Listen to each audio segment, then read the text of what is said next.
اب شروع ہوتا ہے اسراء و معراج کا واقعہ۔ یہ واقعہ نبی محمد صلی اللہ علیہ وسلم کے دل کو تسلی دینے کے لیے پیش آیا تاکہ آپ صلی اللہ علیہ وسلم کو ان تمام اذیتوں کے بعد خوشی ملے جو کفار نے دیں۔ اسراء کا مطلب ہوتا ہے رات کے وقت کا سفر۔ معراج کا مطلب ہے بلندی کی طرف چڑھنا۔ نبی محمد صلی اللہ علیہ وسلم نے یہ سفر رات کو کیا، مغرب کے بعد اور فجر سے پہلے۔ نبی محمد صلی اللہ علیہ وسلم نے مغرب کی نماز مکہ میں ادا کی اور پھر سفر شروع ہوا۔ یہ پورا سفر ایک ہی رات میں مکمل ہوا۔ اس آیت میں ابد کا لفظ آیا ہے، یعنی اللہ نے اپنے نبی محمد صلی اللہ علیہ وسلم کو اپنا بندہ کہا۔ یہ بہت بڑا اعزاز ہے۔ قرآن میں جہاں کہیں ابد کہا گیا وہ اللہ کی طرف سے عزت کی علامت ہے۔ نبی محمد صلی اللہ علیہ وسلم اس وقت امہانی کے گھر میں سو رہے تھے۔ آپ صلی اللہ علیہ وسلم نیم خواب اور نیم بیداری کی حالت میں تھے کہ گھر کی چھت کھل گئی۔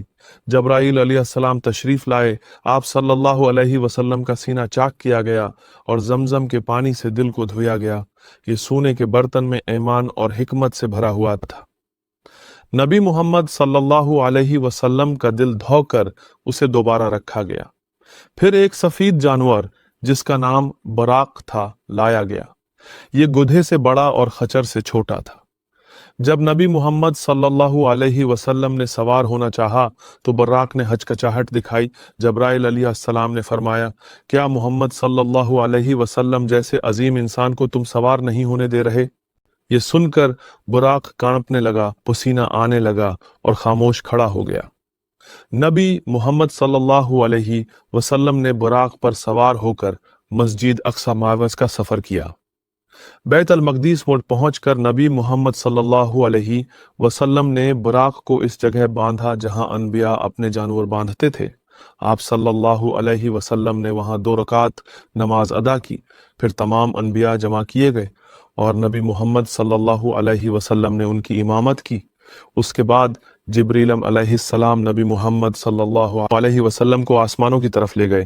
ہر آسمان پر فرشتوں نے پوچھا، کون ہے؟ جبریل علیہ السلام نے جواب دیا، میں جبریل ہوں اور میرے ساتھ محمد صلی اللہ علیہ وسلم ہے۔ پہلے آسمان پر آدم علیہ السلام سے ملاقات ہوئی، دوسرے آسمان پر جیسس علیہ السلام اور جان یحییٰ علیہ السلام سے، تیسرے پر جوسف یوسف علیہ السلام، چوتھے پر ادریس علیہ السلام، پانچویں پر آرون ہارون علیہ السلام، چھٹے پر مہان موسیس علیہ السلام، جنہوں نے آگے جا کر نبی محمد صلی اللہ علیہ وسلم سے نمازوں میں تخفیف کی درخواست کرنے کو کہا۔ ساتویں آسمان پر ابراہیم علیہ السلام سے ملاقات ہوئی جو بیت المعمور کے قریب تھے۔ پھر نبی محمد صلی اللہ علیہ وسلم کو عن سدرات المنتہا تک لے جایا گیا۔ وہاں جبریل علیہ السلام رک گئے اور نبی محمد صلی اللہ علیہ وسلم اکیلے آگے بڑھے۔ آپ صلی اللہ علیہ وسلم نے اللہ سے ملاقات کی۔ اسی ملاقات میں اللہ نے آپ صلی اللہ علیہ وسلم کو 50 نمازوں کا حکم دیا۔ جب آپ صلی اللہ علیہ وسلم واپس لوٹے تو موسیس علیہ السلام نے فرمایا، آپ صلی اللہ علیہ وسلم کی امت 50 نمازیں ادا نہیں کر پائے گی، اللہ سے تخفیف کروائیں۔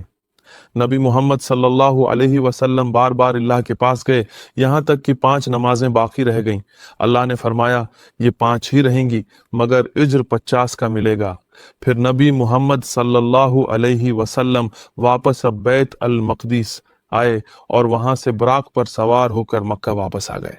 جب نبی محمد صلی اللہ علیہ وسلم نے صبح قریش کو یہ بات سنائی تو انہوں نے مذاق اڑایا۔